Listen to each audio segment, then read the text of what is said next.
Светов последниве 10 години поминува низ многу турбулентни времиња, почнувајќи со мигрантските движења, поточно прво со иницијаторот, причинителот за мигрантските движења, кои што доаѓа од Блискиот исток, од Азија, од Африка, беше арапската пролет.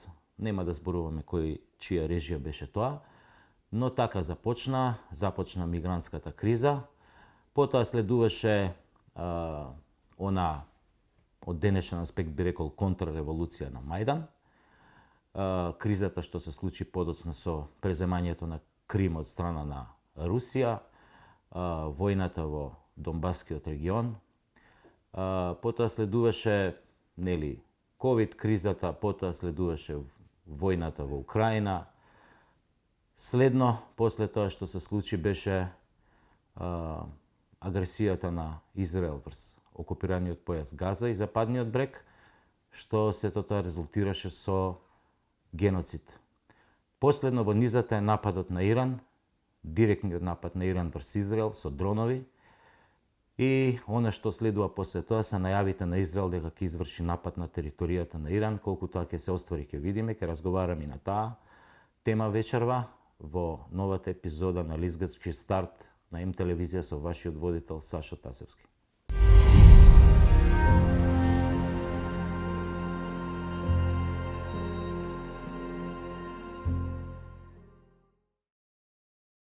Мојот вечерашен гостин ќе даде интересни,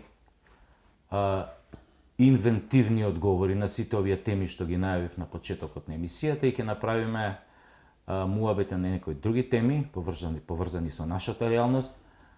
А вечерва гостинот во мојата емисија е интелектуалец пред се, човек кој што бил директен учесник на некој начин во поголемиот дел од овие настани што ги споменав, затоа што се занимава со хуманитарна работа, со човекови права. Тој ја формираше и невладината организација Легис во 2009 година, која што помогна во многу региони во светот, кои што беа загрозени, чии што животи на луѓе беа страутно загрозени, почнувајќи во Газа, уште во 2010 година, кога и директно беше тамо. Дури бродот со кој што одеше во Газа со голем број активисти беше нападнат тогаш од Израел, имаше и 10 убиени луѓе активисти на тој брод. Учествуваше во хуманитарна помош која беше катастрофалниот земјотрес во Турција. Потоа и сега актуелно цело време помага во Газа со хуманитарна помош за децата тамо пред се.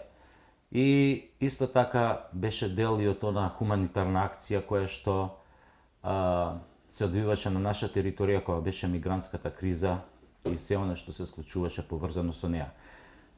Инаку уште еден куриозитет, мојот гостин е еден од луѓето кои што ја дадо идејата и стоеше зад преводот на Куранот на македонски јазик во 2009 година, затоа што неговата идеја дека и оние муслимани кои што не знаат арапски или поточно кои што знаат само македонски, дека треба да го имаат Куранот и да го читаат на својот мајчин јазик. Добра вечер за Јасмин Реджепи. Добро вечер. Се надевам дека горе-доле се кажа вака за тебе. Ако имаш нешто да дополниш, слободно. Благодарам за убавата најава. Би го надополнил делот дека Куранот како една од битните свети книги во историјата на човештвото беше многу битно да се преведе на литературен македонски јазик и не само за муслиманите, туку и за немуслиманите, бидејќи ние кои што го зборуваме и го знаеме македонскиот јазик, кои што сме се заинтересирале барем некогаш за религија, сме почитале и Библијата, Стариот Новиот Завет, и секако следствено треба да се прочита и Куранот. И затоа нашата иницијатива беше да се преведе на литературен јазик, за да може да го разберат сите што ќе се заинтересираат, кои што имаат потреба да ги разберат своите сограѓани и она што е сршта на нивното учење. Потегот ти реков дека ти е одличен, идејата е одлична, инаку Јасмин Реджепи беше тој што мене ми го даде во 2014 година, ми го подари Куранот, преведен на македонски јазик, на литературен. и навистина тоа ми остави силен печаток и како гест, но подоцна и како се тоа што го прочитав во него. Ајетите во Куранот или стиховите, така да кажам, дали се менуваат со тек на времето, со тек на добата што ги носи новите и технологијата, новите вредности, дали трпат ајетите на Куранот одредени прилагодувања во смисла на верниците, на нивното однесување кон тие верски чинови, обреди, етички норми и така натаму. Да речеме, Куранот е нешто како устав. Уставот е нешто што не се менува секој ден, освен во Македонија. Да, освен тука. Да. И, за жал, сепак ние сме, можеби, да речеме, за една држава во првите 30 години на почетокот, па да треба уште да се бруси, да се менува, но сепак не е сериозно, бидејќи тоа значи дека некој благовремено не размислил за сите работи. Мислам на уставотворците. Додека во Куранот е всушност тоа што е на арапски јазик. И се друго е превод на значењето на Куранот и како таков е неменлив до ден денес. Не само тоа што е напишано, туку значењето, односно секој едно слово, уште од пред 1440 години до сега е несменето и поради тоа што има луѓе кои што го знаат на памет и се пренесува и на памет, не само на хартија. И можност да се смени е 0% до ден денес. Останата. Но фикските, правните прописи кои што се извлекуваат од него, односно правниците исламски, сходно времето и добата во која што се живее, ја носат аналогијата, да речеме, односно аналогни заклучоци. Опијатите се забранети целосно, но во Куранот имаме 3 фази на забрана на алкохолот и се однесува конкретно на вино, тој алкохол кој што се пиел во тоа време. Немало пиво, немало ракија, немало саќе, но немало ни други опојни средства како што се дроги и слично, но аналогно се однесува на сите нив. И затоа тие, како доаѓа времето, така на ист начин со употреба на аналогијата се пренесуваат таквите правила и прописи и во денешно време. Јас знам дека поголемиот дел од нашата јавност и не знае за ова за сега што ќе те прашам која е разликата, но често пати тоа го слуша на телевизија, во информативни медиуми, судирот помеѓу шиитите и сунитите, расколот помеѓу шиитите и сунитите, па тоа го сваќаат како еден вид баука, се работи за едно толкување на одреден религиски мит, нели, у кој што едните веруваат во ова, другите ова. Ке можеш ли да ни објасниш која е главната разлика што го прави раскол помеѓу сунитите и шиитите? На почетокот на исламот, исламот се шири под влијание на проповедите на претеникот Мухамед. Но после неговата смрт, тој освен како верски лидер, бил и политички лидер, бидејќи основал држава. И исламот како религија и правилата кои што се во Куранот и зборовите на претеникот Мухамед велат дека, односно упатуваат на тоа како се создава една држава, како се води една држава и како треба всушност едно општество да функционира. И последователно на тоа е дека треба да има после него други лидери на таа држава. Тие други лидери биле, едниот е Ебу Бекр 2 години, другиот е Омер кој што владее 10 години. И во времето на Осман и на Алија, на третиот и на четвртиот халиф во тоа време, односно Божи наместник на земјата, доаѓа до политички раскол меѓу луѓето, одредени малку верски, малку повеќе политички, кој да ја земе власта, бидејќи по некое време сите луѓе се нели жедни за власт. И шиитите конкретно се луѓе кои што сметаат дека цело време, всушност Алија, четвртиот халиф, требало да биде прв. И се случува таа политичка поделба, струја која што станува и верска и со текот на столетијата почнува да се разликува и разграничува, посебно бидејќи во времето на Омер доаѓа до пропаст на Персиската империја, а персијците имајќи една толкава голема империја, губат од едни бедуини за нив или арапи, нешто што немало вредност предходно, им било многу Беше криво. слично како римската од варварите, пример, така Да, некоја и аналогија. сега тие земаат страната на овие што се одделуваат од страната на опозицијата, што се одделуваат од мнозинството и ја форсираат. И затоа се уште до ден денес Иран, како наследник на Персиската империја, е всушност базата на шиизмот и на тоа учење. И почнува некаде како политичко, а застанува до ден денес значи како се пропагира како верско. Ако не се лажам, бројот на шиитите во однос на сунитите е многу помал, околу 15% од муслиманските верници се шиити, така? Да. Од прилика. Да. А кажи ми, уште на оваа тема ме интересира и мене лично, која е, ова го знаеме, апропо политичката приказна или мит, зошто е расколот помеѓу сунитите и шиитите. Но дали денес тој раскол е продлабочен со одредени, не знам, однос кон одредени верски правила, норми, различно толкување на ајетите, зборувам за контрадикторно, дали тоа го има кај нив или сето е останато на оваа приказна за почетокот во што треба да се... Да, како што реков, почнува политички, се одвива и се задржува верски.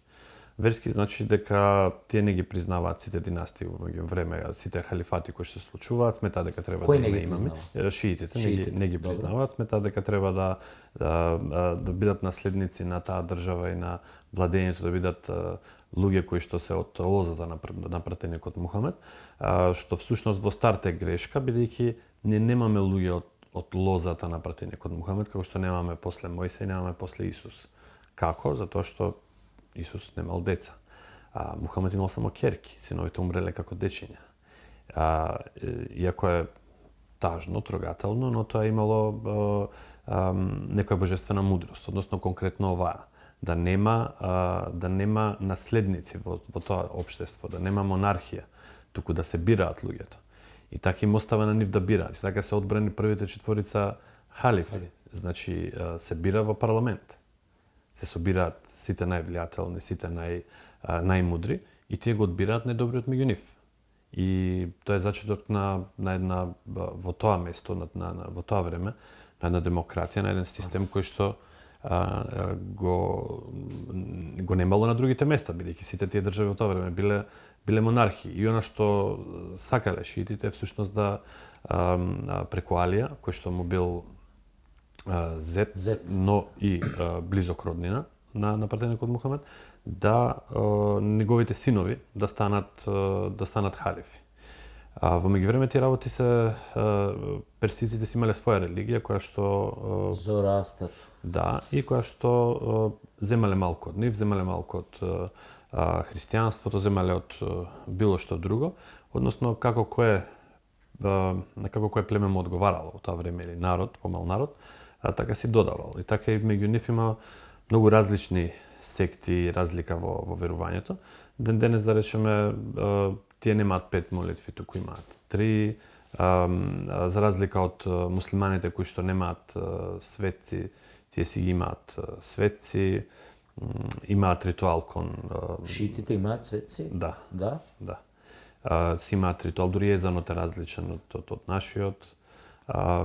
Си имаат, да речеме, во нивните храмови може да се најдат слики, кај нас нема од живи битија. Во Македонија постои ли шиитска струја? Не. А на Балканот? Може би имаше некое време, некои обиди во Босна, бидејќи нели има луѓе кои што... контакти со Иран, да. Да. А додека во Македонија не, бидејќи традиционално кај нас е исламската заедница е врзана со остатоците од османлиската, односно во блиски односи со дијанетот со Турција, и тоа е таа правна школа, и тоа е тоа што се практикува со векови од доаѓањето на османлиите, односно ширењето на исламот во Македонија. Одлично за загревање. Одиме сега во сршта на работите. Јасмин, 2010 беше со хуманитарната организација во Газа. Тргна да одиш во Газа, да однесеш хуманитарна помош за окупираните палестинци таму. Доживеавте воздушен напад на отворено море. Можеш ли да ми кажеш како изгледаше се до тоа? Треба да знаеме дека ете за јавноста пред се, нашата организација 2009 ја основавме меѓу другото со една многу битна цел, а тоа е дека ние младите од Скопје, од Солидарно Скопје, сметавме дека не значи солидарно само да ја примиш ти помошта и да ти го изградат градот 63-та година, а да не вратиш на тоа. Во светот цело време има по некакви жаришта каде што треба да се покаже солидарност. А солидарност не е само кога ти ми помагаш на мене, туку кога треба да вратам на помошта. Таа помош не може да биде толку голема, но е символична и значи. На тие луѓе секогаш им значи дека некоја држава таму, некој град кој што можеби не можеш да ги најдеш на мапата или не си слушнал, ама да, сега ќе слушнат, сега ќе го видат знамето. И тоа е многу битна работа. И нашата цел беше да можеме да учествуваме во сите тие меѓународни мисии, за да го вратиме угледот на тоа солидарно Скопје, да ја представиме нашата држава како и нашите граѓани како хумани, бидејќи помошта оди од нашите граѓани, која се собира, колку ќе се собере толку, и ќе се однесе со наше знаменце и ќе се знае дека е од нашите граѓани. Добро, тргнавте И од каде испловивте со бродот? Бродот тргна од Анталија, од Турција, еден од бродовите, бидејќи имаше 54 земји од прилика, учесници од 54 земји, овме бродови од Америка и Канада, од Белгија, Норвешка, Шведска, од Турција, од Грција, имаш учесници од арапските земји, од сите европски земји, од Америка и Канада ги реков. И тие 6 брода пловеа на Медитеранот и во меѓународни води пред да се стигне во Без Газа. обезбедување никакво, така? Да, но најавено, значи имавме лайв стриминг. Тогаш јас се обидов да им објаснам на одредени новинари и медиуми дека ќе има лайв стриминг, дека е интересна работа, дека ќе сакаат некој да се вклучи од тој брод, да известува, бидејќи имавме преку 50 ТВ екипи од светот кои што известуваа лайв од бродот. Од тој главниот брод имаше значи преку 600 луѓе учесници, од кои што преку 50 беа новинари со своите камери, со своите и имаше и лайв стриминг, луѓето може преку интернет да следат се што се случува од активностите. И ноќта на 30 кон 31 мај во меѓународни води бевме обиколени со неколку разорувачи со преку Израелски 30 разорувачи. Да, преку 30 зодијаци, 5-6 хеликоптери, 2 подморници.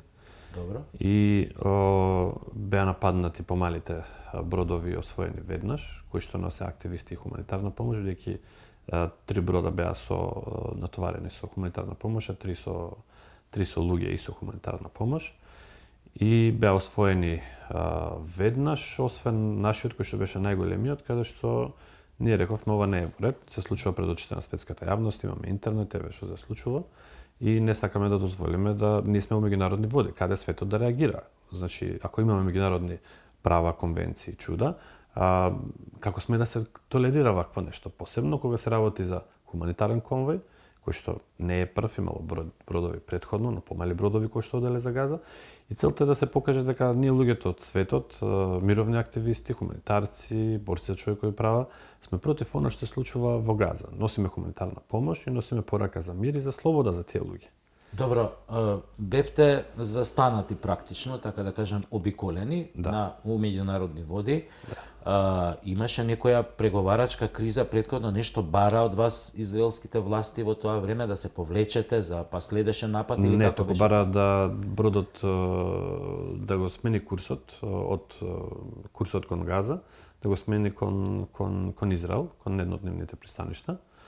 При што капетанот рече не, јас имам курс, бидејќи знаете и бродовите кога се движат по море, исто како авионите, си имаат своји рути. Тоа фактички би дошло како еден вид на киднапирање. Ако некој го смени курсот, така? Да, На значи- некој начин, како авион кога... Да. Значи тоа ни се случи. Значи не само тоа беше напад, пиратски напад, малтене, како во старо време или како ден денес што се тоа случува. сомалиските Да, пирати. да. Со тоа што ова го прави држава. Добро, и капетанот рече не. Капитанот имам јас рече не, курс. си имам курс, продолжувам и ти ги заобиколија, бродот не застана, пловеа заедно со нас, пуштија неколку десетина зодијаци, значи тоа се гумени чамци со по десетина командоси, кои што отворија оган на бродот. Сакаа да се качат, да, на големиот На кај брод. што беше и ти, така? Да. И? И сакаа да се качат. Им беше оневозможено од наша страна, бидејќи нели треба да се качат со скали, со Да, куки. да.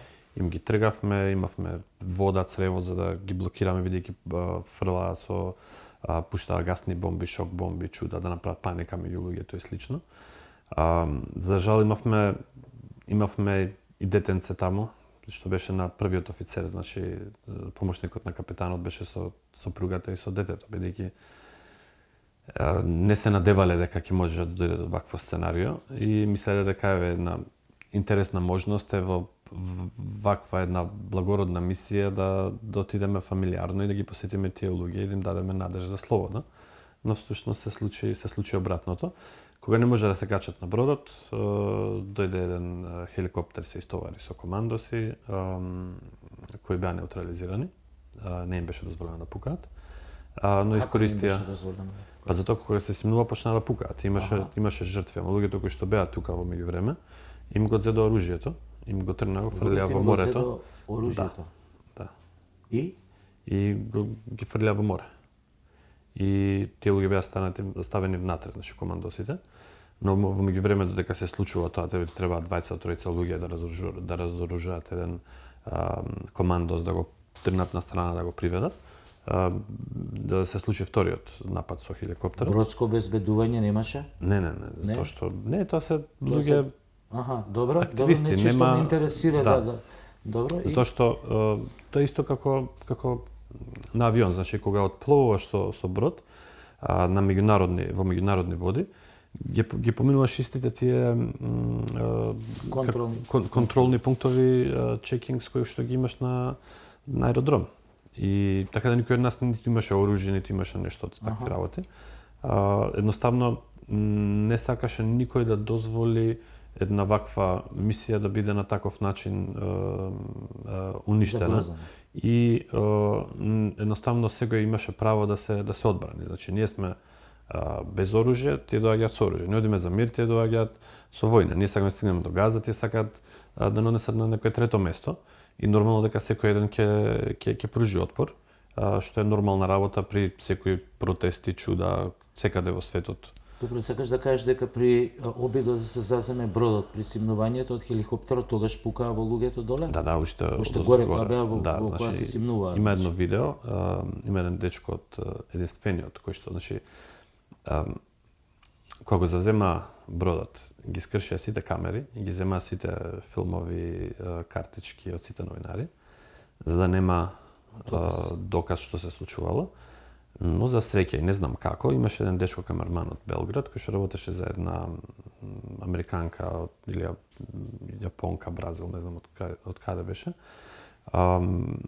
Битното имаше американски пасош и не го закачаа поради нивните блиски односи и тој успеа да помине неговата картичка и неговото снимање, кој што може да се најде на интернет, час и 5 минути или 10 така, каде што ги има, тоа е сурова снимка, значи не е монтирано ништо, туку како снимал, така е пуштено уште веднаш кога нас не пуштија во Турција, за да види јавноста дека никој немал оружје, ниту намера да напаѓа некоја земја, туку чисто да стигнеме на друга територија, на друга дестинација и да го покажеме тоа што светот го мисли и го сака. Кога се повлече израелската морнарица? Не се повлече, туку со вториот хеликоптер командосите почнаа да пукаат повторно, направија круг каде што се симнаа. Имаше многу жртви, бидејќи тоа е десант, значи на кровот. Имаше многу жртви. После тоа од таму го завзема делот со капетанот. Капетанот мораше да го не сакаше, одбиваше едно време. И на крај, нели си има тие луѓе ќе се јават, кај треба да стиснеме да се исклучи брода, не функционира. Остана бродот таму, на нас не јавија, престанете со отпорот, престанете со се, луѓе го убиваат. Сериозни се, значи ова е катастрофа што се случува. Вратете се сите назад, не бидете на палуби, не бидете во ходници и слично. И почекајте да видиме што ќе се случи. Што може да се случи тоа е дека се истоварија на главниот брод, ние влеговме внатре, баравме да ги превземат жртвите, бидејќи додека траеше нападот, да речеме, уште со првиот хеликоптер, имаше еден новинар кој што фотографираше и беше погоден во чело. И го носеа тука покрај мене. Па претходно кога замина за да ги фотографира, од Турција. Сите жртви беа турци. И само еден беше со турско и американско државјанство и 19 годишно дете, кој што исто така беше својата камера горе и кој што прво беше погоден во стомакот и наместо да се пружи медицинска помош, го екзекутираа, дури има и снимка со пукање од блиску. И сведоци нормално. И страшно и ужасно, посебно кога си немаш каде да бегаш, туку си на место каде што или ќе настрадаш или ќе ти затајкулите. Дали стигнавте? Потоа бродот, бевме затворени на бродот 24 часа. Бродот го однесоа до територија, до брегот на Израел, каде што еден по еден бевме изведувани надвор, испрашувани и ни беше дадено да потпишеме дека нелегално сме влегле во Израел. И дека како санкција за тоа... Нелегално сте влегле кога тие ве донесоа. Тоа е цинизам на... Да, значи, кога ни изведоа надвор и имаше шатори специјални направени, не слика, ни кажа, вие сте направиле прекршок со нелегално влегување во Израел. Па не сум ни сакал да дојдам во Израел. Немој да збориш, потпиши го. Викам, што пишува? Викам, морам да видам прво.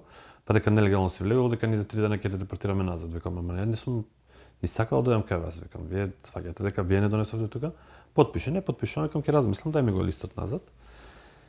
И си го земав, го задржав и таму рекоа, добро, тие што не се потпишуваат ќе бидат пратени во притвор. Притвор, викам, ние сакам да излезам на суд, затоа што ако е Израел единствената демократија на Блискиот Исток, which is not, тогаш вале треба да има некое судство независно и кај тој судија треба да се разбереме дека ало човек, јас не дојдов тука, туку ме донесоа тука, ме киднапираа, убија 10 луѓе, раднија тешко, ранија 70 луѓе. Ни требаше 2 часа додека ги процесуират, ги земат ранетите, да ги однесат, да им дадат прва помош, со хеликоптери да ги однесат во болниците таму, не знам, во Телавев или каде. И тоа беше процес кој што траеше и беше многу болно и да се гледа. И едноставно ние не сме виновни за ова што се случило, да не остававте, ќе отидевме, ќе седевме ден-два, ќе истоваревме помошта, ќе се вратевме назад и тоа е тоа. Не сме воена сила или не знам што, туку сме едноставно хуманитарци, активисти, новинари, имаше политичари од Германија, од Европскиот парламент, од партијата на Зелените, имаше парламентарка една од Кнесетот, арапка која што е во Кнесетот. Таа ни помогна многу и со превод, и со завземање за да не ги малтретираат некои постари жени. Ова практично се одвиваше пред очите на цел свет. Да. Со вакви трагични последици, дали некогаш некој меѓународен суд ова го процесуираше? Не, значи после имавме уште 24 сата да останеме, 48 часа да останеме во притвор во Израел, во некој нов изграден затвор среде пустина, каде што надвор беше толку жешко што воопшто мислам дека не треба ни да стават решетки, никој не нема да му текне да бега.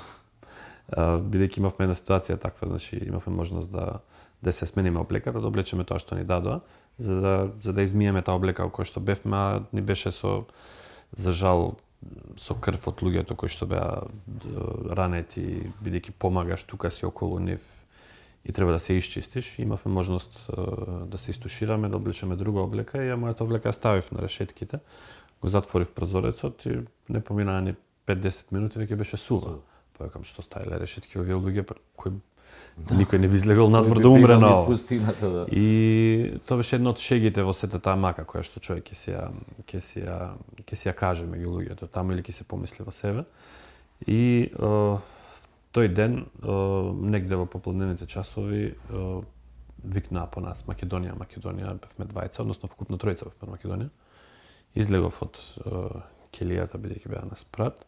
Викам да, двајца има. И влезе еден дечко со костим со кравата и вика: "Кај сте бе дечки, цел ден бе барам." Никогаш повеќе во животот не сум се израдувал да слушнам македонски јазик од тој ден. Затоа што мислев дека готово, штом нема правда, штом ова ни се случи во меѓународни води, кој знае што ќе ни направи таму кај нив во сред пустина. И сигурно некој 100 години нема ни да не види, да чуе светот за нас, и кога го видов се изненадив, многу се израдував. И човекот, дечкото работеше за нашата амбасада таму и ни кажа дека за жал од тоа дека е единствена демократија на Блискиот Исток нема тука ништо, дека кадија те тужи, кадија те суди и дека е најдобро да подпишеме за да не вратат назад, за да немаме проблеми, а тие судења и излегување на правда треба да следат подоцна секој од својата земја. И да, имаше неколку иницијативи, значи после 48 часа не однесоа до аеродромот во Тел Авив, таму за Турција, дека земјите кои што како Индонезија, Малезија и некои други немаат дипломатски односи со Израел, беа уште првиот ден депортирани кон Јордан, па од таму пренесени со авиони за Турција, за Истанбул. Тој процес на барање правда, ние се обидовме од Македонија да го направиме, зборувавме со главниот обвинител, речеве: "Деца, седете мирни, каков Израел, кој смее да писне." Турција се огласи и рече: "Да, ние ќе направиме процес." Јужноафричка република, UK, значи Обединетото кралство, односно Британија, некои други земји, некаде не траеше ни неколку дена, веднаш беше отфрлено, зависи од притисокот. Во Британија беше интересно, бидејќи Ципи Ливни не смееше да, тогашна министерка за одбрана не смееше да слета од Израел во Лондон, бидејќи ќе биде уапсена и преведена за да излезе на суд. Додека трае процесот, помораше да се врати назад, што е од некоја страна добро, ама тоа е држава каде што има владење на право, додека во земјите каде што нема, функционира на друг начин, и процесот во Турција работеше да функционираше на суд, каде што сите имавме можност сите земји да дојдеме и да ги дадеме нашите искази, да сведочиме што се случило, за да се истера некаква правда. Имаше кои луѓе беа обвинети со командна одговорност, политичка одговорност за случувањето, бидејќи беа убиени 9-торица, 10-тиот беше во кома и умре неколку години подоцна. За жал се реши со дента кога Турција реши да се зближи со Израел, да се помири, со политичка одлука на председателот Ердоган, односно со договор да им бидат исплатени одштета, парични средства на семејствата на загинатите, но не и на нас кои што сме претрпеле неправда, материјална штета, душевна или едноставно овој момент, значи каде што ние сме биле во таква тешка хуманитарна мисија, некој ја злоупотребува подоцна и гури во твојот углед. И сега некој треба да плати за таа работа, а односно треба да плати тој кој што ти го влошил тој углед или причината за тоа, но такво нешто не беше направено за никој од другите 600 луѓе. За жал, и веднаш судот во Турција ги отфрли сите. Да, и така да до ден денес нема судска разврска. Нема разврска. Кажи ми, кога се врати во Газа? Беше ли во Газа? Не, имавме уште еден конвој кој што одеше од Европа во 2013 година, во времето кога Мубарак падна после арапската пролет, и тогаш беше Мурси на власт. Имаше еден конвој кој што движеше од Европа преку цела Северна Африка и требаше да стигне до Египет. Во Либија има големи проблеми со некои екстремисти, зачетоци на ИСИС во тоа време, чуда. И некако стигна до границата со Египет, но Египет не дозволи да влезе конвојот во Египет, за да може да влезе во Газа. Ние бевме околу 10 дена, чекавме во Кајро. Ни рекоа: "Да, вие можете да влезете во Газа, имате дозвола како хуманитарни работници. Знаеме кој сте и што сте, немате проблем." Ама ја реков: "Нема да влеземе со расте во џепови, затоа што таму се оди поради хуманитарни причини, поради туризам. За туризам ќе барав друг начин за влез." И така да одбив, како знак на протест, дека да, не сакам да влезам, доколку не влезе конвојот. Одбија, не сакаа да влезе конвојот, иако беше од Европа, со 50 на возила. и се вративме назад. Тоа беше неуспешно и во меѓувреме гледавме цело време преку Турција да кога има потреба да се пушти хуманитарна помош од наша страна за да влезе таму во Газа. Дури после случувањата 6-7 октомври 2023 година беше многу тешко, многу луѓе не сакаа да зборуваат, се плашеа бидејќи притисокот беше таков, имавме една бланко поддршка од целиот свет кон Израел. Јас пишав тоа време еден статус на Facebook каде што реков дека треба да се внимава за бланко поддршка на вакво нешто, да се внимава дали е исценирано или не, за да може некој да профитира од се во ова, а на грбот на илјадници жртви од палестинците во Газа и што всушност се случи и мора сето плукнато да го лижат подоцна кога видоа за каков страшен геноцид станува збор. Многу држави и политичари или пак да премолчуваат поради одреден страф или други причини. Кажи ми, твое мислење, како дојде до ова актуелна ситуација во Газа? Прво знаеме сите она хронолошки што се случуваше од еден одреден момент. 7 октомври ли беше нападот на Хамас, така или ноември? 6. Значи, светот што на го памети од како почна последнава војна меѓу палестинците и израелците, помеѓу Хамас и израелската војска, е нападот на 6 на Хамас на територија на Израел. И тоа е она што се сеќава светот и тоа е она што го правда светот, што ги правда акциите, војната на Израел. Дека као први почнале Хамас. Но како гледаш ти на тоа ако се земе една претходна историја од основањето на Израел 48 година, па се она што се случуваше на западниот брег и подоцна декадите и ова војнава 68 и после 72 ако не се лажам, и се она и па првата, втората, третата интифада. Како гледаш вака еден твој заклучок, како дојдовме до ова сега што се случува во Палестина? Да, прашањето ти е на место, посебно констатацијата дека многу луѓе мислат дека се во ова помеѓу Израел и Газа или палестинците и ционистите таму почнало на 6 октомври. За жал не е вистина. За жал тоа почнало многу и пред формирањето на Израел 48 година, бидејќи имавме терористички организации како Хагана и уште една која што функционира во време на британската декларација. Да, за време на британската власт и неговата декларација. Отоманската империја кога ја отстапува Палестина на британска самоуправа, овај управа, па подоцна првите доселеници 24-та од Израел 20-тите години од минатиот век. Но ајде земавме некоја поблиска историја. Да, и сега што имаме? Имаме еден појас Газа кој што е ограничен од сите страни, мисламе скоро со територија на Израел и само еден мал дел кај Рафа со Египет. И го имаме и западниот брег, кој што пак е расцепкан. 2007 година, 2006 всушност на избори во Газа и доби Хамас, кој што беше противник на Фатах.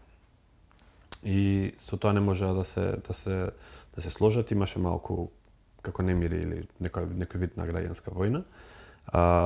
Исто така 2006 година пред тоа беше премиер Ариел Шарон, кој што е познат генерал од 73 година војната и кој што секако сите тие, но имаше еден потек кој што не му се допадна на Нетањаху во тоа време, а тоа е дека рече се повлекуваме нашите колонијалисти, нашите населби таму, ќе ги трнеме, ќе ги повлечеме на наша територија, ќе оставиме Газа сама, нека се расправа сама со себе си. Односно, тие многу добро знаеа дека форсираат притисок на Фатах, на Јасер Арафат, односно на спонзорирајќи го и давајќи му можност на Хамас да функционира на еден поинаков начин отколку Фатах кој што е посекуларна опција. Додека Фатах ја задржа власта во западниот брег. И Газа остана целосно под контрола на Хамас. Од друга страна, од западниот брег треба да знаеме дека е поделен во зони А, Б и С. Едната е каде што контролираат териториите само палестинската самоуправа, втората каде што имаат мешана контрола и трета каде што се доселениците каде што имаат контрола и власт само Израел, односно нивната војска. И тоа што е битно дека и за Газа и за палестинците и во Газа и во западниот брег не важат секуларни, односно световни или во граѓански судови, туку кога треба да се судат или било што важат војните судови. Незамисливо е дека ако земаме здраво за готово повеќето, дека во 21 век постои земја која што има право да има некоја колонија некаде, да има окупирана област и да прави што сака со тие луѓе на тоа место и да речеме дека има право да се брани. Да има право да се брани, ко случајов пред некој ден, што знам, против Иран, иако и за тоа ќе дојде, ќе стане збор подоцна, или било која друга земја, тогаш е фер, земја против земја. Но не како ќе се брани од некого кој што го држи во робство изолација комплетна 70-80 години. Ако се вратиме назад, 48 година, истиот проблем го имаме Егејска Македонија. Бегалците од Егејска Македонија. Зошто се случува? Зашто се случува војна во Грција, така? Ние имаме македонци кои што се таму. И тие македонци земаат учество во еден отпор каде што сметаат дека конкретно оваа опција утре ќе ни даде повеќе права да си останеме македонци, да не бидеме асимилирани. Да, националното, да. И сега од оваа перспектива дали ние треба да ги осудиме тие што земале учество во војната во Грција, па поради тоа изгубиле биле или така бил такви биле политичките во тоа време состојби да изгубат и после тоа биле протерани, биле земани имотите. Треба да ги осудиме поради тоа? Не. Биле бегалци, отишле секаде во светот, некои не се вратиле, имале обезбедено во ова парче Македонија место да им биде дом, додека другите за жал ги имаме во Австралија, Америка, Европа, да не речам секаде во светот. И тоа не е за осуда. Не е за осуда ни тие пред нив, кои што од 41 година кренале востание против фашистите. Да, за секој еден убиен германец, знаеме, се убивале 10 локални жители. Ние имаме во моментот за нападот од Хамас кон Израел освета или одмазда која што е преку 30 луѓе за еден човек. Имаме 30.000 жртви. Што е премногу. Дали исто така во време на кога било то кралство Југославија или Срби, Хрвати и Словенци, сме имале луѓе во Македонија и организации кои што давале отпор и кои што биле исто така колективно казнувани.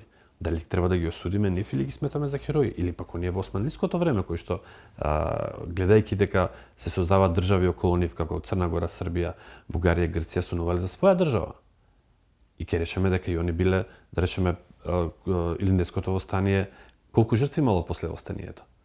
Дали треба да ги осудиме Никола Карев и Пито Гули и сите тие кои што го кренали, да кажеме, срам да ви види колку жртви има после тоа? Да, речеме терористи, или, да кажеме. Да.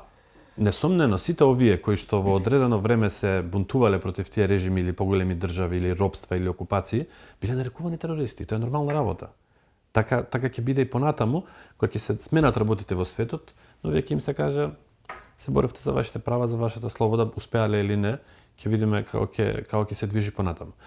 И сега ова што се случи 2023 на 6 октомври, исценирано или не, дозволено или не од Израел, има голема дебата, бидејќи користа на конкретно на Нетањаху и на неговата коалиција која што го држи е премногу голема, за да можеме ние наивно да веруваме дека да, Хамас има толков капацитет во една затворена енклава, да има толку оружје и спремни луѓе, за да може да извршат вакво нешто и да влезат, да убијат 1400, да земат не знам колку стотици заложници, односно таа бројка од 1400 се намали на 1200, сега пак не знаеме колку е. И тоа, извини што ќе те прекинам, тоа е стварно малку сомнително делуваше да една изолирана област како што е појасот Газа, кај што не можеше ни 5 парчиња леб да поминат без знаење на израелската армија, да толку ракети, мислам, по некој таен пат канали да стигнат таму и да следи бомбардирањето.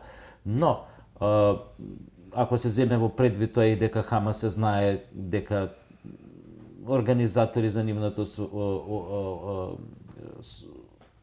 за нивното постоење, за нивното формирање. Беа Израел, тоа беше, имаше и арапски пари тамо финансирано, и амерички идеи за организација внатри. Знаеме дека Хамас се формираше како еден вид контратежа на Фатах, за да се ослабне позицијата на Фатах во тоа време, особено по убиството, ќе кажам, на Јасер Арафат, атентатот врз Јасер Арафат.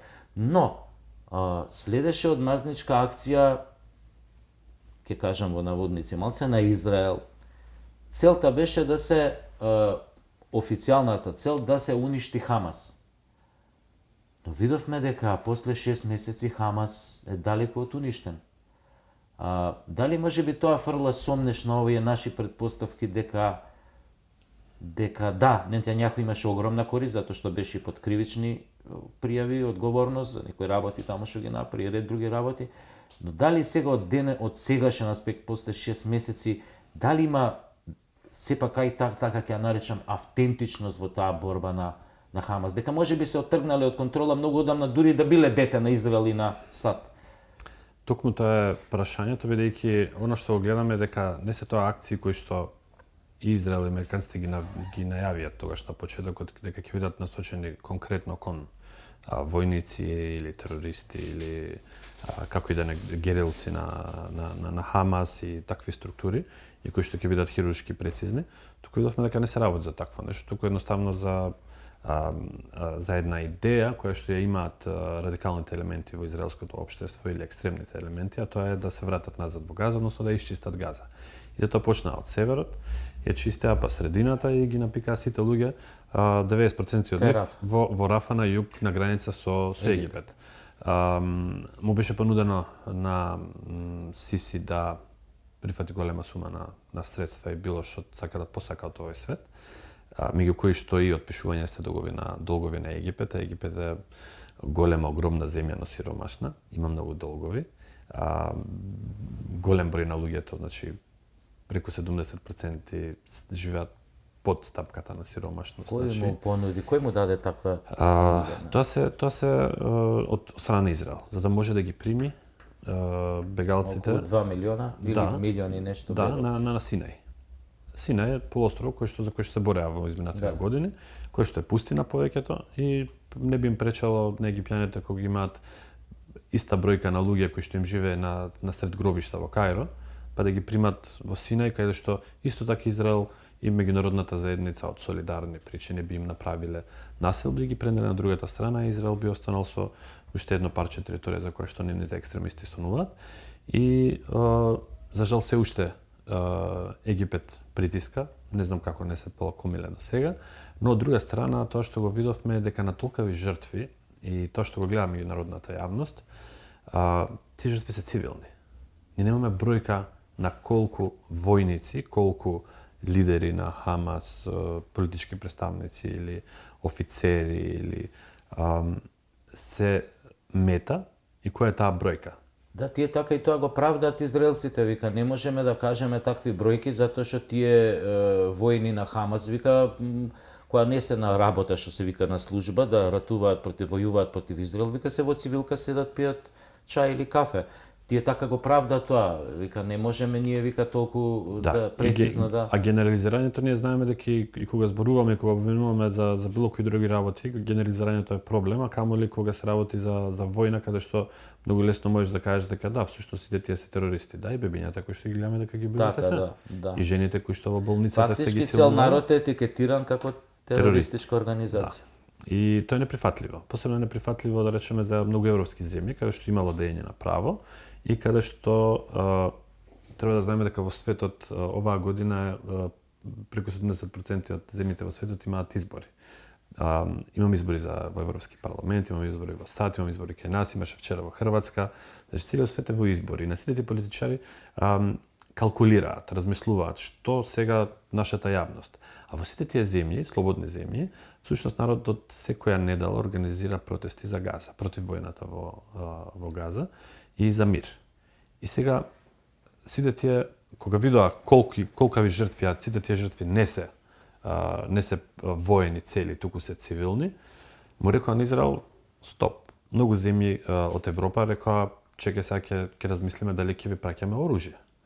Дури за прв пат во историјата имаме ситуација каде што САД не вложија, не дадоа вето во Обединетите нации, во Советот на Обединетите нации, за безбедност, туку беа воздржани.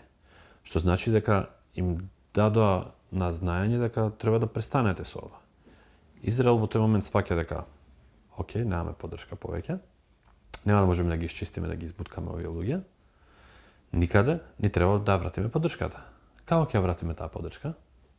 Затоа што треба да го направиме Израел жртва повторно. Кој ќе го направи Израел жртва повторно? Земјата која што постои за да може да постои Израел. Иран. Тоа е Иран. Зошто велам земјата која што постои за да може да постои Израел? Уште од времето на така наречената исламска револуција, доаѓањето на Хомеини на власт. Ти имаат антиизраелска, антиционистичка политика, односно самоговор и пропаганда, а никогаш на толку ракети, војници, чуда, технологија не влегле во конфронтација. Да, тука е географскиот проблем, но ти кога веќе имаш балистички проектили кои што може да стигнат и никогаш не си ги употребил, тогаш е голем прашалник. И тој прашалник го употребувавме цело време, до пред некој ден, кога видовме дека не поради 33.000 невини жртви во Газа, цивилни жртви, туку поради некоја синимна наводна амбасада во Дамаск решил Иран да му возврати на Израел. На кој начин?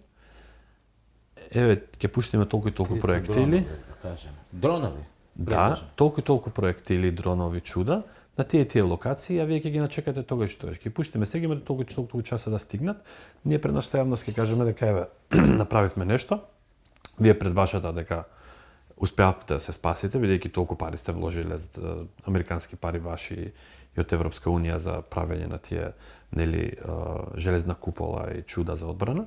И ќе испаднете вие успешни, ние ќе испаднеме успешни, а од друга страна, она најбитното е дека ќе излезат веднаш земјите од Европската унија и САД да кажат ние сме позади Израел.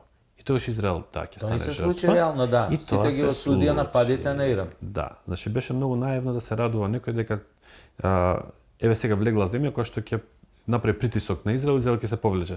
Не, Иран не постои за таа цел. Ниту пак арапските лидери и земји околу Израел се оние старите од претходно кои што се на страната на палестинците и сакаат да ги ослободат или да има возможна држава напротив. Зошто пак ќе се вратиме на ова со Иран и ќе ме потсетиш ако случајно јас се избегам малце од темата. Зошто се дистанцира со тек на време? Толку ли парите беа битни, односите, интересите финансиски? Зошто толку арапските земји го ставија своите браќа муслимани на цедило? Не само сега, последниот период, туку и децении претходно, затоа што очигледно беше дека играат малце на картата, седиме на две столици сега. Треба да знаеме дека палестинското прашање не е верско прашање пред се и дека многу христијани сега кога им беше католичкиот Истер, Великден, а и сега кога ќе дојде православниот Великден, немаат можност да ги организираат, кога беа цветници не можеа да влезат во Ерусалим, немаат можност да се шетаат слободно, да ги поминуваат сите тие маршеви, патеки на Исус низ Ерусалим, еден куп церемонии кои што ги се одвивале со векови наназад, со милениуми наназад, им се рестриктет, невозможени. И треба да знаеме дека проблемот на израелците против палестинците не се само муслимани, туку се и христијани, православни, протестанти, католици. И работата на нови арапски земји всушност е на нас исто така ни одговара да имаме држава која што ќе биде опонентот, која што ќе постои таму. Тоа е мој речено од страна на Гадафи на еден египетско-израелски шпион, воен шпион, кој што му бил зет на кој што е подоцна убиен во Лондон. Да. Тој е сфрлен од прозорец или паднал од прозорец, да кажем. Да, има филми за него многу убав, The Angel, ангелот, каде што кога разговара со Гадафи му вели не треба нафта за да го нападнеме Израел, за да ги вратиме Голан и Синај. Тој вели да го вратите Синај, но не и да го уништите Израел. Па вика, ако не се даде, зашто да не?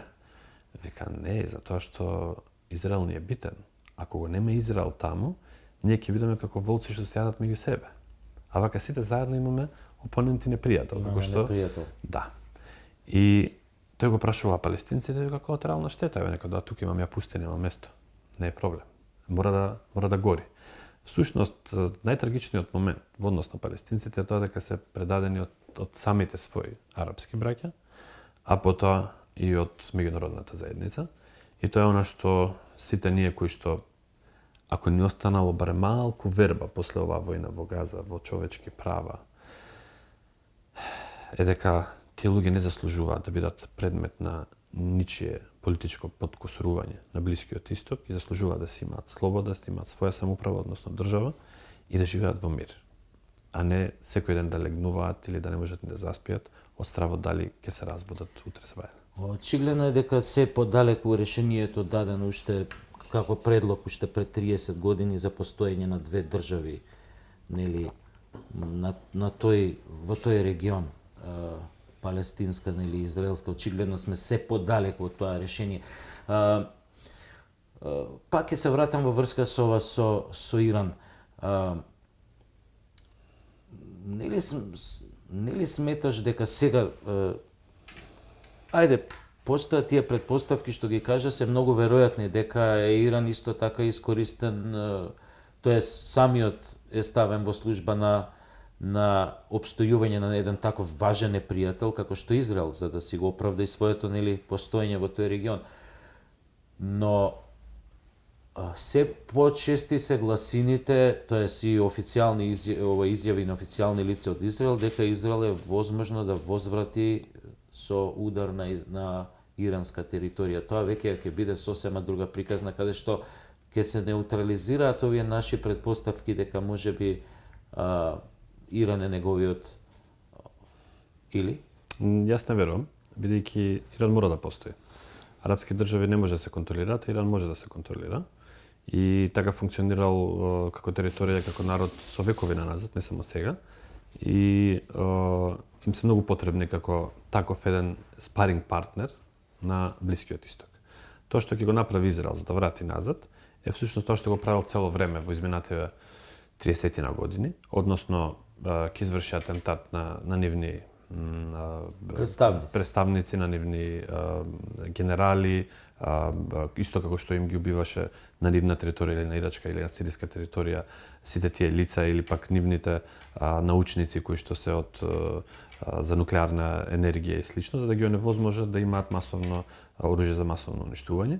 И мислам дека тоа ќе биде повторно уште едно исценирано, кој што ќе биде интересно и нема да ескалира, бидејќи видовме целта е исполнета. Целта не е да се направи ескалација, бидејќи нити САД, нити европските држави, нити арапските држави од страна не сакаат ескалирање на овој конфликт. Затоа рекоа да, во ред, застанавме со вас, сега Газа никој не ја спомнува, продолжете се вие, завршете се што има да се заврши, ама не почнувајте големата. Ама не мора да вратиме. Добро, вратете како што они ви направија на вас. Тоа што Иран нема можност 300 ракети да ги собори, таква противоздушна одбрана и ќе имаат одредени инфраструктурни можеби жртви во луѓе, но нема да биде ескалација. Зошто? Затоа што Иран неговите војни ги води нели на оној ја научија лекцијата од иранско-ирачката војна и сега нивните војни ги водат прокси, како прокси сојузници, преку Хезболах и Хамас. Хезболах, Хамас, во Сирија, хутите доле во Јемен, имавме обид за дестабилизација претходно на Бахрейн, така да тоа е начинот на кој што тие функционираат. И мислам дека нема да се излезе надвор од тоа и затоа и нивниот чин бил таков на почетокот, е дека еве ги знаете кај се нема да претрпите. Израел не претрпи ништо и затоа може да се дозволи да не го ескалира, да врати, да задоволи исто така својата публика, да, но не и да... Дури има и една многу смешна официјална изјава после нападите врз Израел, кога на Советот на Обединените, како беше тоа, Обединените нации пратија порака дека ако сакате, ние тука можеме да запреме со овој напад. Имаше една таква изјава од нивни официјални лица. што е малце така чудно и оди во прилог на ова што го зборуваш. Тие го нарекоа најавен напад за да се покаже дека ние сме против тоа што вие сте го бомбардирали нашиот конзулат. Тоа не е политика на дипломатија, на зборови, каде што сега се сведува работата на тој некој напад помеѓу Иран и Израел, каде што Израел е жртвата, каде што повторно одиме која е целта позади ова? Да се почне војна? Не.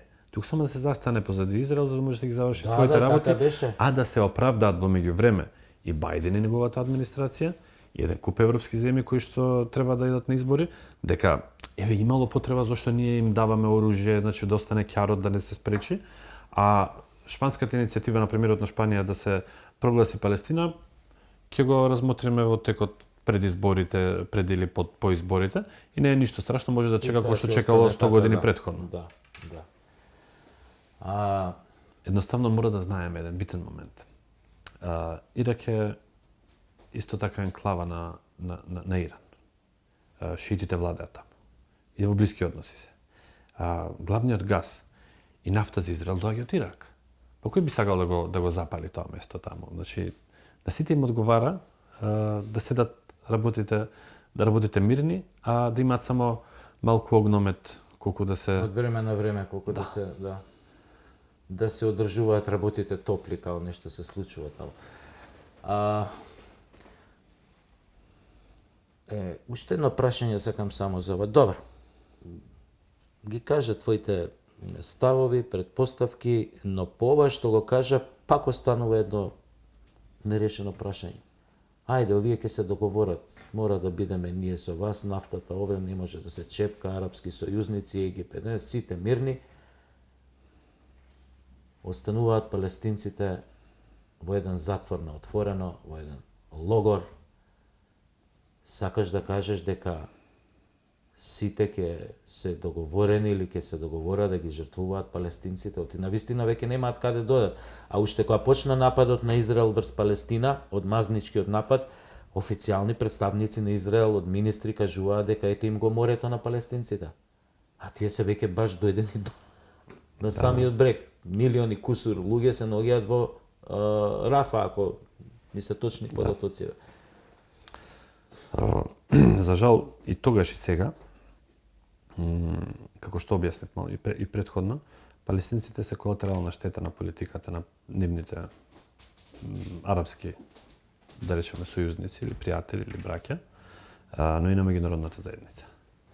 И ако треба некој да се жртвува, тогаш треба да се жртвуваат тие и нивните интереси или безбедност, но не израелските и не на богатите арапи.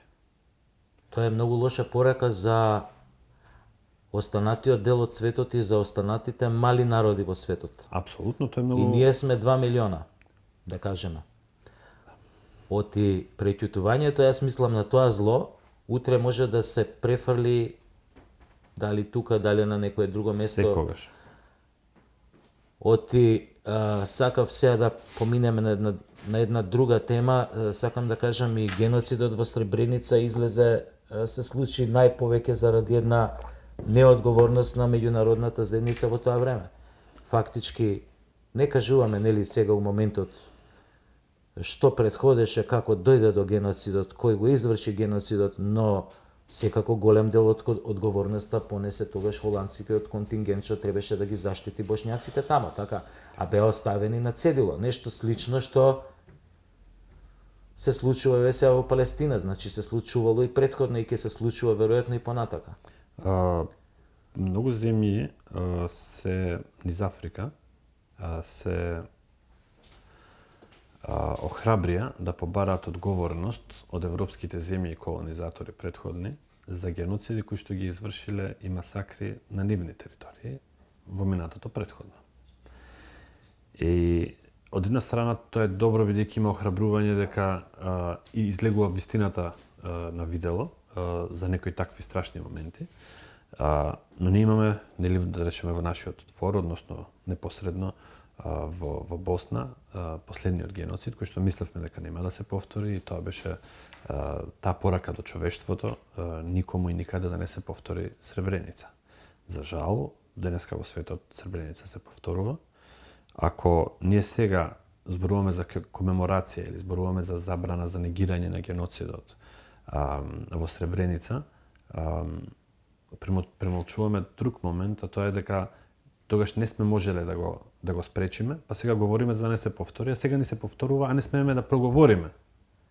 Зошто? Требало судот, некој меѓународен суд да каже дали имало геноцид или не. Не, сите карактеристики за геноцид се тука. Секој еден малку што се разбира од човекови права, малку да има душа во себе, ги гледа. Да не зборуваме за бројките кои што се веќе 3-4 пати надминати. Значи, не смее такво нешто да се случи. Посебно, не смееме ние да премолчиме, затоа на почетокот реков солидарно Скопје и помошта која што ние носиме некаде е за, ако се случи, не да Боже повторно, да се случи на секои 100 години земјотрес во Скопје, а со урбаната мафија имаме куп згради кои што може да не се случи сценариото од Турција, повторно да го снема Скопје со неквалитетни градби и слично, да може тие луѓе повторно да дојдат, да не речат доаѓаме само кога имате потреба. Туку сте биле тука. Така и во овој случај. Ако ги премолчуваме ние, помалите народи, нашите институции, овие работи, и ако се правдаме со тоа дека сме ние приврзок земји кои што никој да не прашува, кои што треба да следиме чиста НАТО политика или европска политика, треба да кажеме не, ние имаме свој став, бидејќи имаме историја. Таа историја имаме 48 година, рековме со Егејска Македонија. И треба да се каже не, ние вакво нешто не одобруваме. Да. Во најмала рака треба да се знае дека сме против ова и дека имаме заложби за мир секаде во светот. Бидејќи со ова и се штитиме ние и нашите деца. Во кој свет нашите деца ќе растат ако ние толерираме вакво нешто што им се случува на децата во Палестина? Може би не сме можеле во живо да ги гледаме тие работи во Босна или некаде друго во светот, во исто време беше во Руанда. Ама сега го гледаме во Газа и треба да премолчуваме. Фала Богу што тоа што го гледаме од граѓаните од коментарите на граѓаните, иако на почетокот беа повеќето пола, бидејќи не знаат што се случува во октомври. Не знаат ни историјата на тој суд. Да, сега гледаме дека над 90% од граѓаните не ги делам како што се поделени меѓу себе, се што се сите против војната, против геноцидот, против сите тие жртви, сите се солидарни. И ние кога праќаме донации од Македонија, ние ги собираме донациите подеднакво од сите групи и категории на граѓани од Македонија. Тоа мене многу ме радува. Не е колку сме однеле пари, односно храна за колку луѓе се дистрибуирала, колку луѓе земале учество со 200 денари, со 500, со 1000, со кој колку можел, толку имал во моментот. Ама што? Сакал да каже, јас сум против ова. И тоа е многу битно.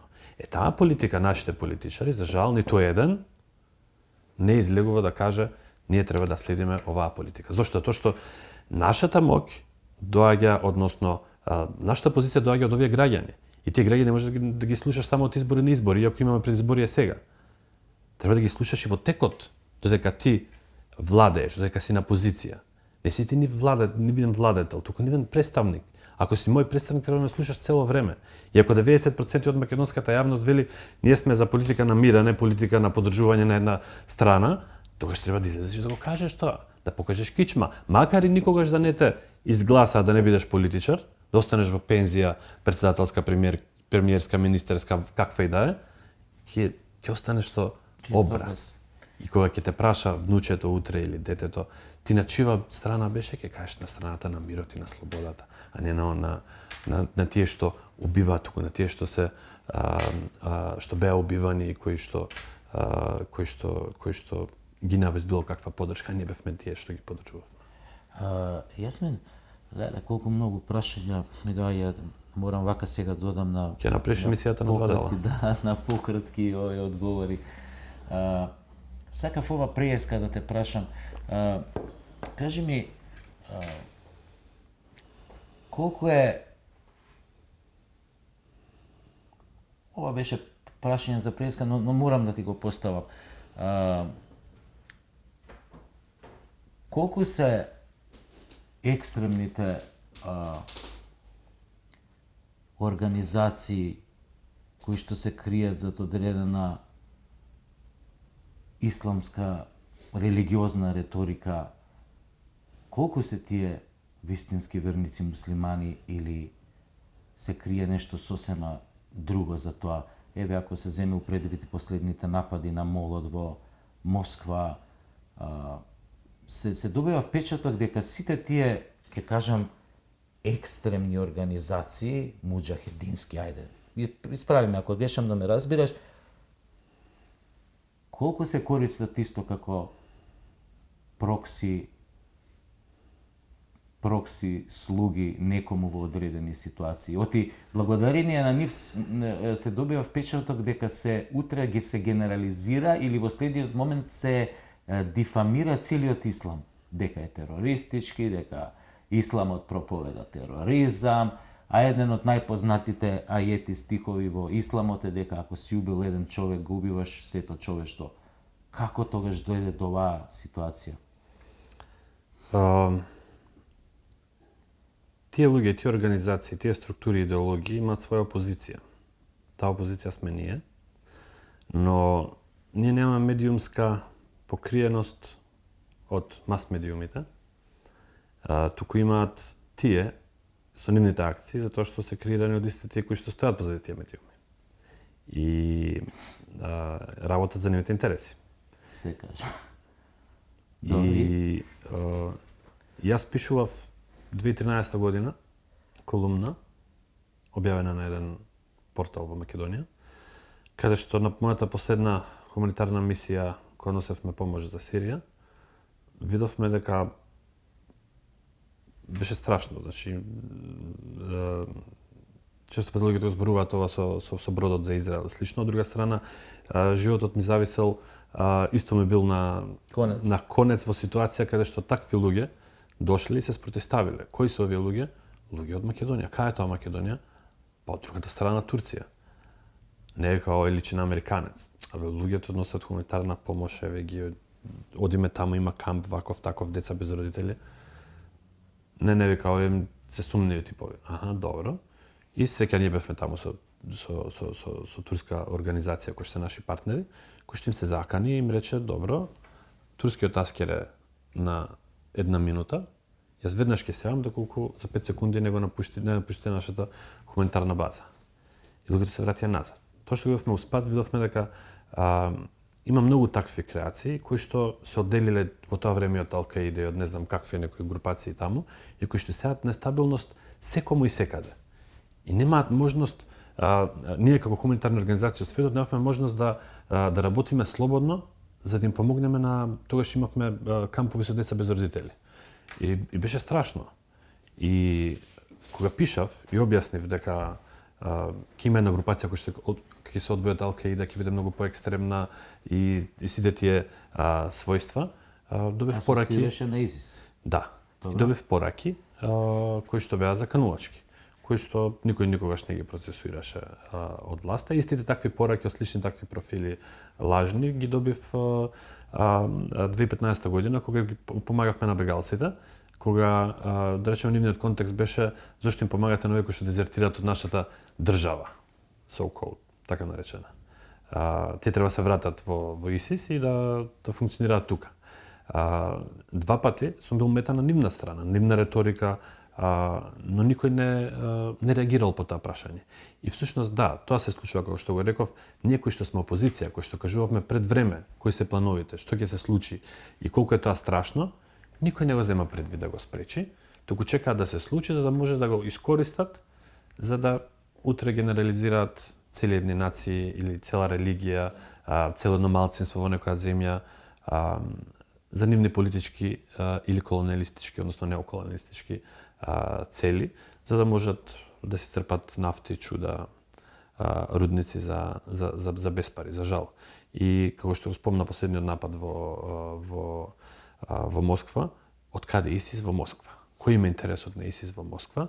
Ако не проблемот кој што го има нели горе Русија и Америка во однос на резолуцијата во Обединетите нации и еден куп други дели несогласувања кои што ги имаат и пораката која што треба да им биде пратена. Многу им е јасно на повеќето верници муслимани дека сите овие екстремистички идеологии и организации немаат темел врз учењето на исламот и она што го имаме ние со векови назад. Ние со векови назад живееме мешано со нашите соседи на Балканот и представуваме тоа што сака да не научат на нас мултикултурни или мултиконфесионални општества кои што живеат едни со други, не се толерираат. Живееме едни со други. Гледачите не мислеа да треба да знаат дека сега пост Бајрам, наместо јас да донесам баклава, ти частеше баклава. Да. Бидејќи на нас Бајрамот не беше зафатен со работа со чуда, посебно ние кои што работиме нели со хуманитарна работа, нема ни Бајрам, ни празник, ни ништо. И сам не се правдам, останува следното на мене, но тоа е гестот кој што гестот кој што многумина не го знаат. Да речеме во моето соседство не живееме поблиску со нашите соседи кои што се да речеме потекло егејци, затоа ги знам сите тие работи и претходно и нормално низ образованието, но од прва рака со еден куп соседи кои што биле пријатели наши, кои што се иако не ми се допаѓа тоа егејци, туку македонци кои што се од Егејска Македонија, живееме многу поблиску отколку со роднините своји. Живееме, значи, ако ти имаш доверба да му го оставиш клучот од твојот стан, а тој не ти е крв, а тој не е ни твој етникум, не е ни твоја религија. Како? Па тоа се тие длабоки врски кои што ние сме ги негувале со години, векови наназад. И тоа треба да не биде на нас реперот, а не тоа што мас медиумите ќе ни кажат овие се лоши, овие ваки им прават на христијаните, овие ваки им прават на муслиманите. Не, дојдете сите вие да видите како ние живееме. Има ли во Македонија активни регрутери кои што сакаат да ги свртат од богобојажливиот пат одредени муслимани кои што се верници, кои што сакаат да ги регрутираат во тие групи? Што се случува со оние повратници од разни жаришта кои што во име на некој џихад војуваат, па тука доаѓаат или некои лежени се затвор, како се ресоциализираат? Имате ли некоја врска со тие? Мислам, врска во смисол на помош да се ресоциализира, тоа чисто ме интересира. Јас лично одбив да имам било каков контакт, било каква работа со нив, иако имаше странски фондови кои што им даваа невладини организации да стапат во контакт со нив да работат на ресоциализација. Зошто? Затоа што ниту државата од една страна, која ги спомнав предходните закани и слично, не реагираше да ме заштити, ниту мене, ни мојата организација и моите колеги, кој ќе ми гарантира дека било каков контакт утре со нив ќе биде безбеден за сите нас. Од друга страна, да, лично мојот став, јас сум, ако сум бил против некогаш, против сум и сега, бидејќи сметам дека тие луѓе го лицето на исламот и на муслиманите го извртуваат и не треба да им се даде внимание. Порано имаше такви работи, затоа имавме и луѓе кои што отидоа, се бореа, загинаа, некои се вратија, но сега не, сега е стишано, барем од тоа што ние можеме да го видиме на нашето соседство, но за жал никој реално и ефективно не работи со луѓе. Ниту работеа додека беа во затворите кога беа осудени, ниту сега натвор.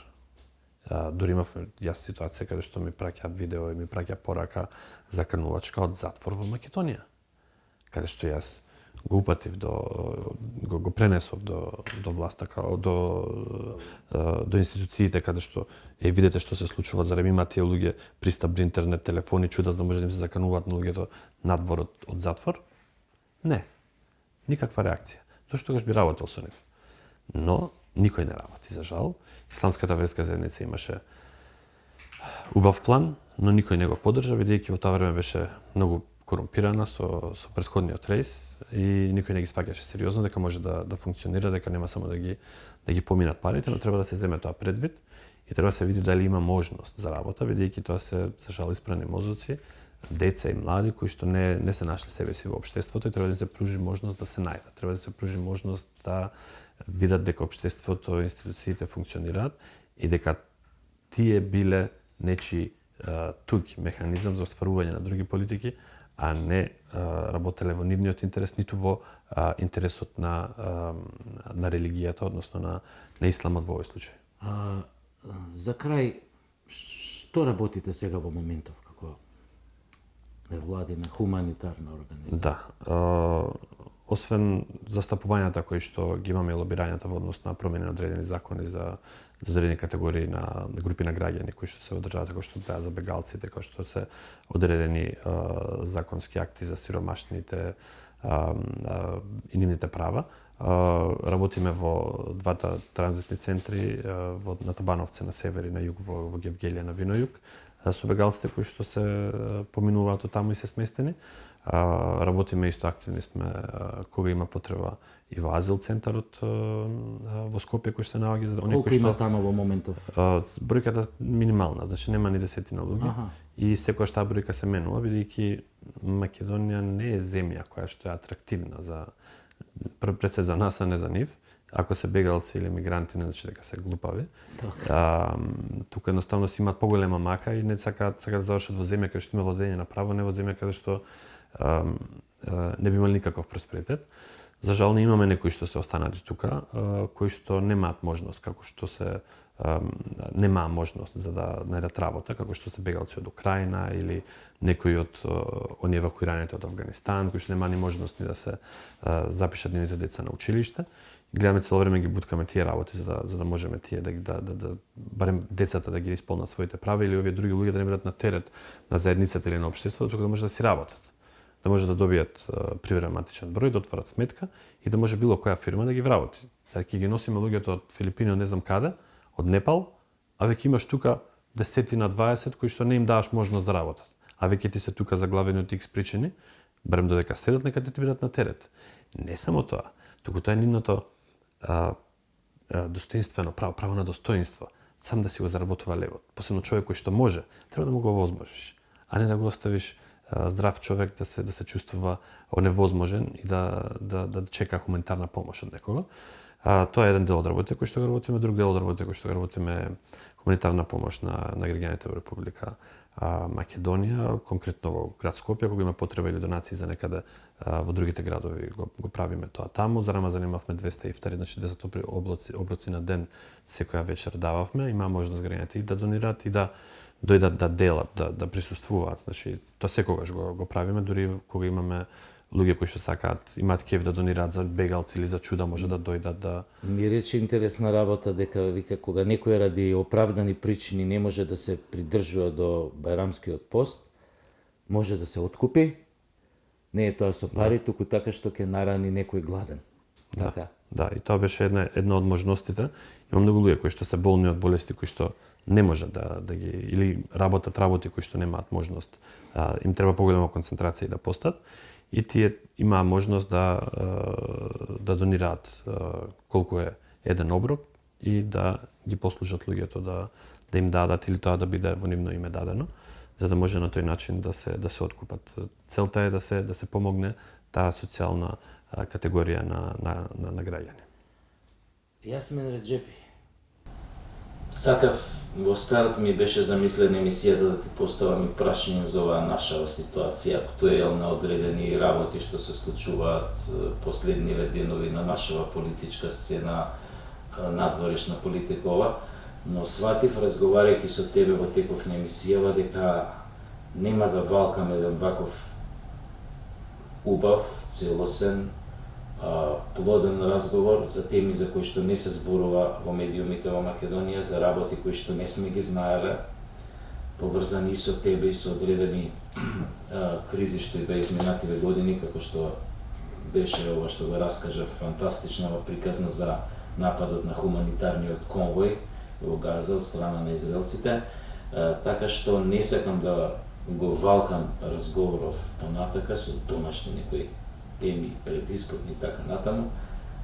Ти благодарам многу што беше мој гостин, ти благодарам многу на исцрпниот муавет, на бистрината на твоите мисли. Драги гледачи, се надевам дека ќе уживате во овој разговор со Јасмин Реджепи, ќе имаме сите што да научиме и некои нови работи и се надевам дека сега одредени ствари ќе ви станат и појасни. Ова беше уште еден лизгачки старт со вашиот водител Сашо Тасовски. До гледање.